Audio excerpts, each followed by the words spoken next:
Welcome back to the deep dive. Yeah.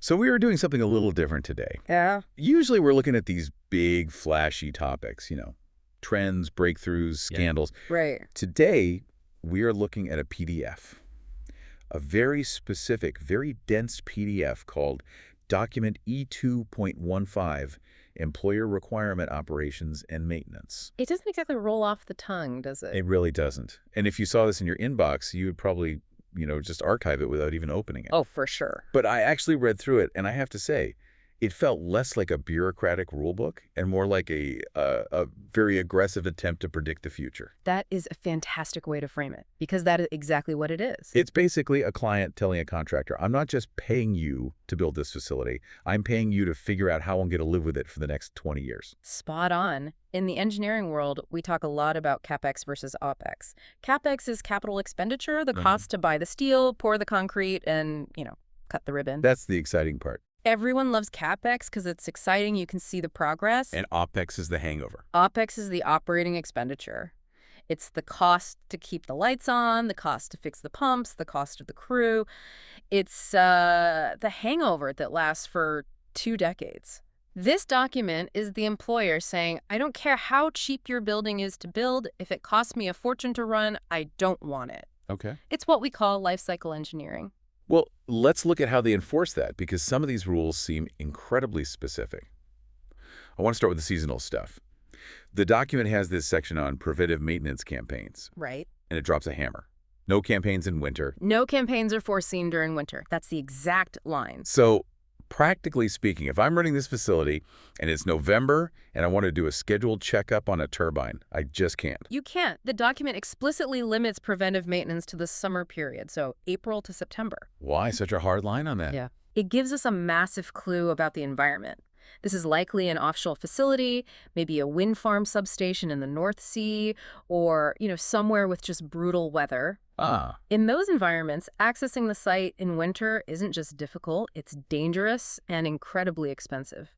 You might need helicopters or specialized vessels that can't operate in high waves. So if I'm the contractor designing this, I can't just pick any old piece of equipment off the shelf. Exactly. This is where the constraint forces innovation. If you pick a pump that needs a seal change every 4 months, you're non-compliant. Because that seal is going to need changing in December. And you're stuck. You have to wait until April. Which means the machine is broken for 4 months.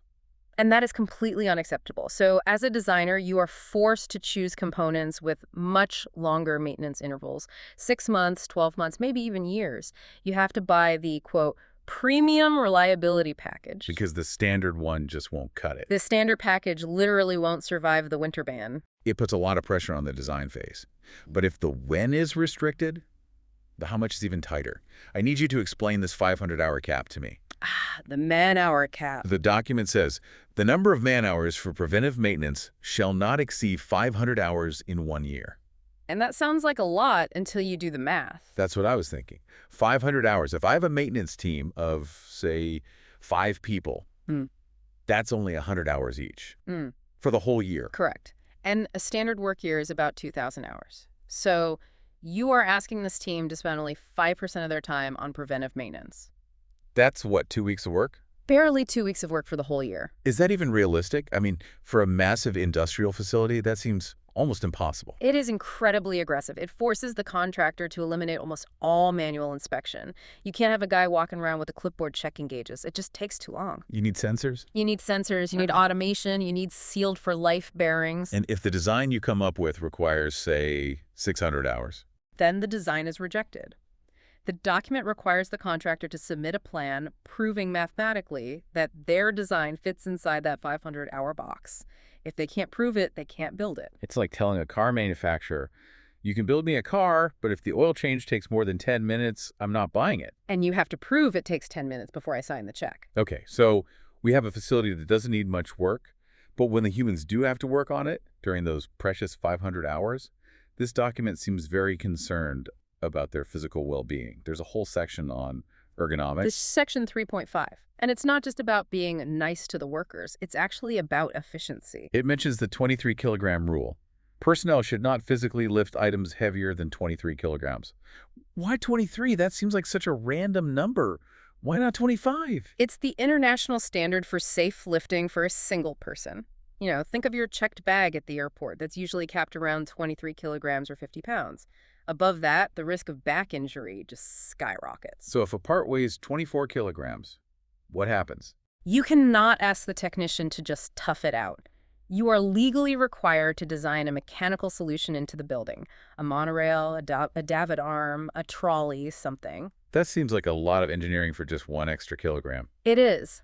But think about the 500-hour cap again.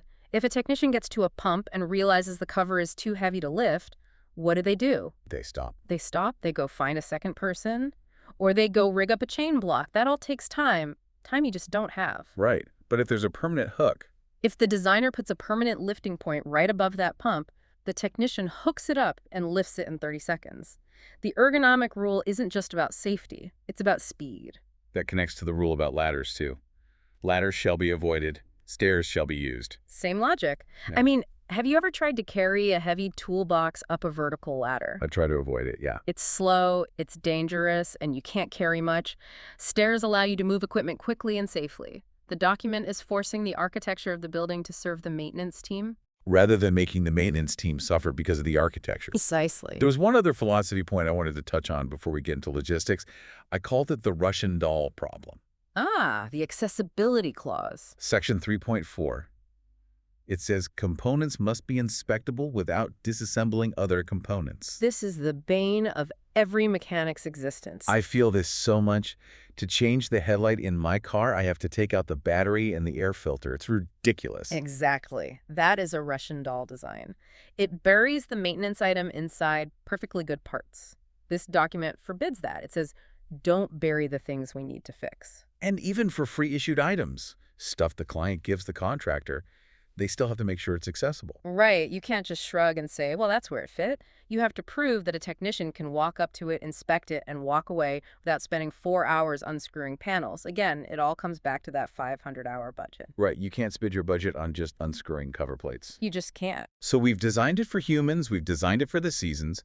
Now we have to figure out how to move stuff around. Section 2 covers logistics, and it brings up something called a material handling study. This is one of those boring-sounding titles that saves millions of dollars. The document says the contractor has to submit a study showing the exact route to transport equipment to the nearest laydown area. This prevents the ship-in-a-bottle problem. Which is? You build a room, you install a massive 500-kilogram motor. Then you build the walls and the door. 5 years later, the motor burns out. And you realize the motor is wider than the door. Oh, no. Or there's a pipe running across the hallway at head height that blocks the crane. Exactly. The material handling study forces the contractor to simulate the removal of every major component before the building is even built. They have to play 3D Tetris in the design phase. And they can't just hand wave it. The document specifically mentions difficult-to-access systems like fire detectors or things in closed containers. You have to show your work. You have to draw the line on the mat. Here is the path. Here's the trolley we will use. Here's the elevator capacity. If you can't prove you can get it out, you aren't allowed to put it in. That seems like a huge headache for the designers, but an absolute lifesaver for the operators. Absolutely. Now, you can't fix anything if you don't have the parts. The spare parts strategy in here is pretty intense. They split spares into 2 categories, commissioning and operational. This is a crucial distinction. Commissioning spares are for the setup phase. When you turn a machine on for the first time, things blow. Right. Fuses pop, gaskets leak. You need those parts now, or the whole project gets delayed. And operational spares are for the long-term running of the plant. Correct. But there is a very clever clause in here about the commissioning spares. I saw that. It says if the contractor buys commissioning spares to avoid delays, but doesn't use them, Ownership transfers to the employer. For free. it feels like a bit of a gotcha clause. It's actually preventing a bad incentive. Usually, a contractor might overorder spares to be safe, but then return the unused ones to the supplier to pocket the refund. Or, even worse, they underorder to save money and risk delaying the project. So this says, buy enough to be safe, but if you don't use it, you can't return it. It's ours now. Exactly. It aligns the incentives. And once the employer owns those spares, the document gets very strict about how they're stored. Climate-controlled facilities. Conservation. That's the Yeah. key word they use. You can't just dump a $50,000 circuit board in a damp shed. The document mandates shelves, racks, hangers, humidity control. Because a rusty spare part is worse than no spare part at all. Much worse, because you think you have the solution on the shelf, but when you go to install it, it fails. Now you have a double crisis, so you're designing the warehouse as carefully as the factory. Okay, let's move from the physical warehouse to the digital one. Section 3 talks about the digital backbone, and this starts with something as simple as a tag. The humble tag. The document says every single item needs a tag, and it must be capable of electronic scanning, like a QR code. This is all about creating a golden thread. In a project this big, you have drawings, you have manuals, you have spare part lists, and you have the physical object. The problem is, these four things often disagree with each other. Right, the drawing says pump A, the manual says pump 1, and the guy in the field calls it the big blue pump. Precisely, and that confusion causes mistakes. This document mandates that the unique ID in that QR code is the only ID used everywhere. If I stand the pump in the basement, it pulls up the exact manual and the exact spare part list on my tablet. No guessing.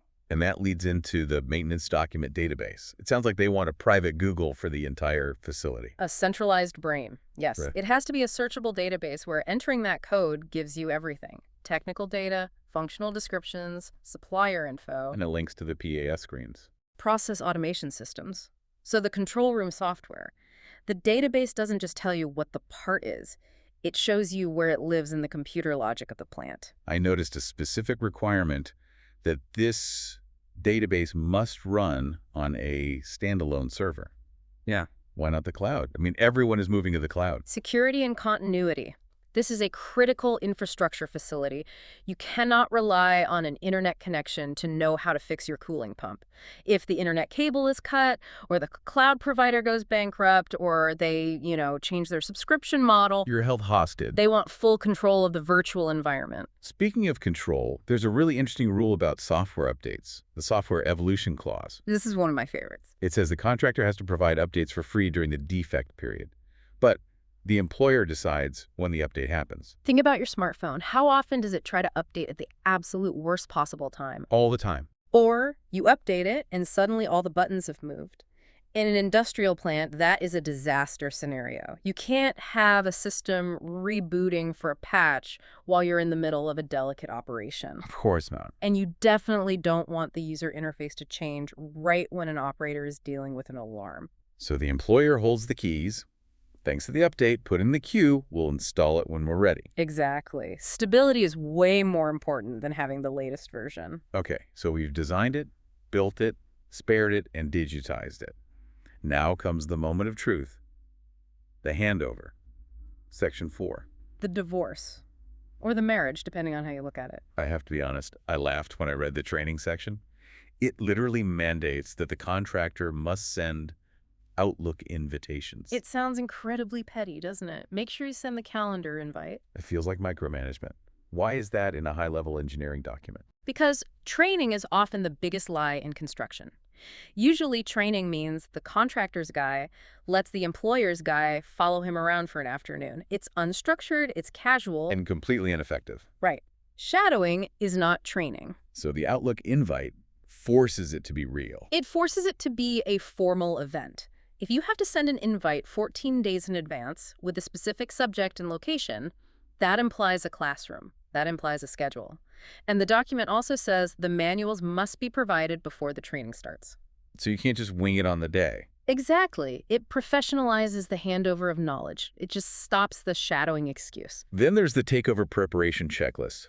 It's like moving out of an apartment, but multiplied by 1,000,000. It's defining what finished actually means. Tanks must be filled, Yeah. punch list items resolved, keys and passwords transferred. And cleaning. That's a huge one. You'd be amazed how often a contractor tries to hand over a facility that is just full of dust, cable ties, and coffee cups. This document says, no, it must be spotless. But even after the keys are handed over and the place is clean, it's not really over, is it? Because things are going to break. And that brings us to the defect notification period, or DNP. The DNP. I call this the prenuptial agreement of the project. Why is that? Because everyone is friends when the contract is signed, but 3 months later, when a $1 million valve fails, the friendship ends. Is it a defect? Did you operate it wrong? Who pays for the crane? Who pays for the downtime? If you don't have this written down, you end up in court. Or worse, the plant sits there broken while the lawyers argue. This document sets up a very strict flowchart figure 1 in the source to handle these fights. And it splits defects into 2 levels, execution level 1 and level 2. Can you break that down for us? So level 1 is urgency. It's the we need this fixed now level. In level 1, the employer fixes the defect themselves. Wait, the employer fixes the contractor's mistake. Yes, because speed is the absolute priority. If a critical pump breaks, I can't wait 3 days for your technician to fly in from Germany. I have my own team. I will fix it. But the contractor still pays for it. The contractor supplies the parts and reimburses the cost, but the employer holds the wrench. This ensures the plant keeps running. And level 2. Level 2 is the standard warranty claim. This is a complex failure or it's not urgent. In this case, the contractor has to come back to site and do the repair. And the timelines are tight here too. Extremely. The contractor has 7 days to evaluate the claim and 14 days to provide a plan. That's fast. It prevents that ghosting phenomenon. You send a warranty claim and just hear nothing for 6 weeks. I think we've all experienced that with a home appliance. This document makes that illegal. It turns the warranty from a vague promise into a clocked, managed process. So when you step back and look at this whole thing, document E2.15, we've got bans on winter work, bans on heavy lifting, bans on Russian doll assembly, mandatory Outlook invites. What is the big picture here? The big picture is that this is a document written by someone who has been burned before. Every single one of these rules, the 23-kilogram limit, the standalone server, the spare parts ownership, is there because on some previous project, things went wrong. Someone hurt their back. A server went down. A contractor hoarded spares. It's a collection of lessons learned, all solidified into rules. It is an insurance policy against chaos. It acknowledges that the world is messy. Things break, winters are cold, people are forgetful. Instead of just pretending those things won't happen, it forces the engineer to design a facility that can actually survive them. It really shines a light on that invisible layer of work. We drive past these factories and just see the smoke or the steam. We don't see the material handling study that ensured a specific motor could be moved through a specific door 5 years ago. That's the goal. Good engineering should look boring. It should look effortless. But to make it look effortless, you need a document like this that sweats all the details long before the ground is broken. It makes you wish everything worked this way. It certainly does. And that is the thought I want to leave our listeners with today. This document forces the creator to prove their design against a maintenance cap. They legally cannot sell you something that takes too long to fix. It's a really powerful concept. Imagine if we applied that to the rest of our lives. How many other systems, our cars, our homes, our software, maybe even our kitchen appliances, would be drastically different if the companies who made them were legally bound to a maintenance cap? If they had to prove on paper that fixing it wouldn't take more than, say, 2 hours of your year? Exactly. I think we'd see a lot fewer disposable products and a lot more quality engineering. We'd be buying things built to last, not just built to sell. I think you're right. It's a masterclass in future-proofing. A dense PDF, but a masterclass nonetheless. Thanks for helping us unpack it. My pleasure. And thank you for listening. We'll catch you on the next deep dive. If you're interested in the templates, please visit our shop. The link is in the description. Thanks for watching. Please subscribe and see next time.